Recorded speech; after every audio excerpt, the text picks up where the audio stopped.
X-Men is the most popular team in all of comics, but a huge part of that is because the team is made up of complex characters, and this means that their members don't always act heroically. It took me a while to think of this mutant that I'm about to talk about as one who was removed from the team, but when I did think of him, I wondered how that took me so long. We're talking about Gambit, who is known for being rough around the edges and somewhat untrustworthy, despite being a hero, because his origin is very much that he's a thief. Gambit ended up being kicked off the X-Men after he was put on trial and it was revealed that he'd been involved in the mutant massacre while working for Mr. Sinister. Obviously, not a great look. I'm pretty sure he was literally abandoned, they kicked him out hardcore. Not everyone is as they appear, and that is the case for this next mutant that I'm about to talk about, who was expelled from the team for not being what at first the team expected. We're talking about Magneto, who was revealed to be Xorn, and had the X-Men turn on him. Granted, this was all part of his plan, as he was attempting to basically infiltrate the X-Men and bide his time, but still, they weren't too pleased when they found out the truth, or at least what we all thought was the truth at that time. It would of course later be revealed that Xorn was not Magneto in disguise, but rather that Xorn was disguised as Magneto disguised as Xorn. Are you confused yet? Next up, we're talking about a mutant who also loves disguises, a mutant disguised as someone else to infiltrate the team. Sound familiar? I'll bet it does. And this revelation was not retconned, and actually led to a whole trial kind of coming out of it. However, while Foxx clearly was no longer a student at the school after the revelation that, she was Mystique and she never really existed, Mystique would end up joining the team for a while. She would claim to want to join the team to spend more time with her foster daughter Rogue, but of course she'd later turn traitor to serve her own means, and then of course no longer on the team, because that's what happens when you become a traitor to the team.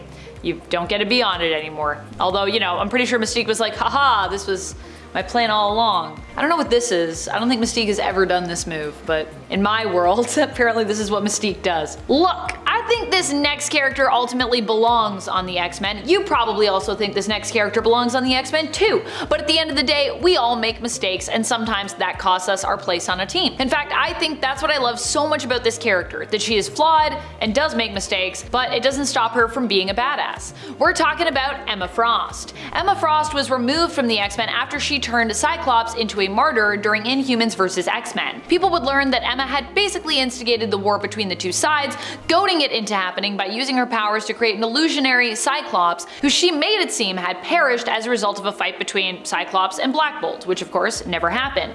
Cyclops was not in fact killed in this way, but instead died accidentally as a result of being exposed to the Terrigen clouds, which it turned out were poisonous and basically fatal to mutants when exposed, which is the whole reason that Inhumans vs. X-Men happened. That, and of course Emma Frost just spouting miscommunication kind of everywhere and just making everybody turn against each other. When the truth of Emma's deceit was revealed, and she also unveiled Inhuman Sentinels that she planned to use in her fight against the Inhumans, the X-Men and the Inhumans both joined together and ended up turning on her. I don't know how you get to a place where you feel that Sentinels are a good idea, especially when Sentinels have been used against mutants for forever, but hey. Never mind. Emma obviously learned of her mistake, and she was only saved last minute by Havoc's interference, who teleported her away to safety as a kindness to the memory of his brother Scott. Even he was like, Emma, this is despicable, but I'm gonna save you for Scott. Okay, so to be honest with you, most X-Men members that I actually know of tend to quit the X-Men or simply take some time off, as opposed to being themselves forcefully removed. This video that I'm doing here, this one was a bit of a thinker for me. I really had to think it through. And this next member didn't technically quit, but also wasn't technically forcibly removed. Kinda a different thing that happened, but I'm gonna count it because I think it's still pretty terrible. He was forgotten. And that is honestly pretty messed up. We're talking about Vulcan, who was part of the X-Men rescue team assembled by Charles Xavier and more prominently Moira McTaggart before she was an evil villain and back when she was still an X-Men ally, who were sent in to rescue the original X-Men team from the sentient mutant island Krakoa, back when Krakoa was also not an X-Men ally. The team was not completely successful in their mission, but did manage to rescue Cyclops. However, most of the team, minus Darwin and Vulcan, perished during this attempt. And while Vulcan revealed he was Cyclops' lost little brother from space, Professor X decided it was best for all involved if Scott didn't keep those memories, which greatly upset him after the team was believed dead, because Cyclops was like, this was all my fault, when really, maybe it wasn't, maybe it was. Either way, Professor X shouldn't be messing with people's brains, but I digress. Vulcan and Darwin were believed dead but didn't actually die, instead they survived, and when Polaris sent Krakoa up into space, They went with the island, floating in a stasis until the surge of energy from M-Day woke Vulcan up. And if you know the story of that, Vulcan was not very happy when he woke up. There was a time when Sabretooth was basically forced into joining the X-Men. I know it seems unlikely, but it did happen. Sabretooth had come to them for amnesty, fleeing the children of the Vault, who he'd come across. The X-Men then made Sabretooth take them back to the children, forcing him to join them in their fight. Probably not what Sabretooth had intended, but it was also a time when the X-Men were taking everyone in, so he was like, you know what, I'll just go to them, I'll be safe. And then they were like, no, let's go fight them together. After the X-Men won this fight, they decided they actually wanted Sabretooth to just stay on the team. But things got rough when Wolverine returned. As you can imagine, Wolverine had some feelings about this. It was their feud that ultimately put Sabretooth in the doghouse. Although I don't think people were really happy with either party, who were just fighting like crazy. However, it was also made to seem as though Sabretooth's involvement with Wolverine and the X-Men was part of Romulus's plan. Yeah, this is when Romulus was around, so things are weird. Wolverine inevitably convinced Cyclops and Emma Frost to let him take out Sabretooth permanently with the Muramasa blade, but the version that Wolverine killed was actually a clone. Either way, Sabretooth was not in the X-Men anymore. People were basically like, why did we ever have this guy on the team?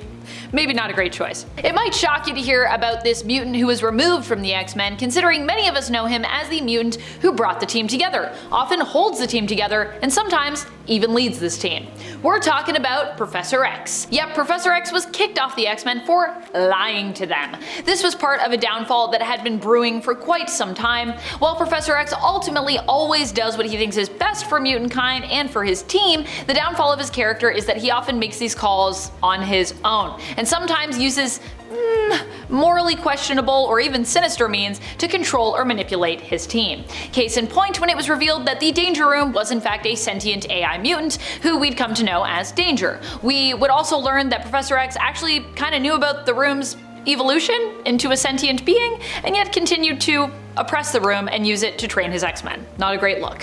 Which meant that when Danger got free, she was ready to take out her frustrations on not just Xavier, but the entire X-Men too, who really hadn't known about any of this and were like, why would you do this, Professor X? This is awful. I'm not surprised that this next X-Men member we're going to talk about has had difficulties with the team, especially considering this isn't the main reality counterpart of this character. For this point, we're talking about Wolverine, but not just any Wolverine, we're talking about Ultimate Wolverine of 1610, because he's from a more gritty and edgy reality. It would make sense to me that Wolverine would have issues with his teammates. I mean, he often does even in the main continuity, but in the Ultimate reality, these feuds escalated with the Ultimate Wolverine even intending to kill Cyclops. He failed though, and instead was removed from the team just for his attempt. I don't think any of us are surprised by the inclusion of this next X-Men member, one who turned pretty evil and pretty much had to be removed from the team as a result. We're talking about Jean Grey's Phoenix, although really this wasn't Jean, as Jean was asleep in a stasis pod, and the Phoenix was kind of just using her image and her personality and infiltrated the team, then became corrupted, turned dark, and then because of Jean's personality ended up giving her own life up to protect both, mutant and mankind alike from her own destructive nature. I don't know, I'm pointing at myself. I'm not the Phoenix, but if I was, I probably would have a destructive nature because the Phoenix always turns dark usually. Still, even before that happened, the X-Men were having issues with Phoenix, so yeah, I would say even though Phoenix kind of removed herself from that board, ultimately the X-Men were not really pleased with her behavior. Cyclops was kicked off the team for doing the unthinkable, eliminating another member. He wasn't as much removed from the team as he was just like straight up arrested, to be honest. He doesn't even really resist either, not even claiming that he was, oh, I was under the influence of the Phoenix Force, which, he was at the time and would be a pretty fair defense. Instead, he sticks by his actions, having a final meeting with Captain America at the end of Avengers vs. X-Men. During this meeting, Cyclops would claim that, yeah, while he was possessed by the Phoenix, he didn't really fully remember everything super clearly, but he did remember the destruction that he wrought, the threat that he'd become, and taking Xavier's life. That's right, he took out Professor X. He seemed to think of these things as necessary sacrifices to pave a better way for the mutants, with more mutants appearing again after M-Day as a result of his actions, ultimately, because the Phoenix wasn't the destructive force that the Avengers thought it was, and the Avengers finally seeing that, they needed to help fight against mutant hate more. Overall, Overall, Cyclops considered this a win, even if he was locked up as a result. Cyclops would go on to escape prison, but that would only happen when Sinister found a way to infiltrate his cell, revealing their survival and basically convincing Scott that he was the only one who could stand against this mad scientist. So Cyclops broke out to defeat Sinister, thinking that was the only way. That's about it. I'm your host Amanda McKnight. For always, you stay nerdy, YouTube.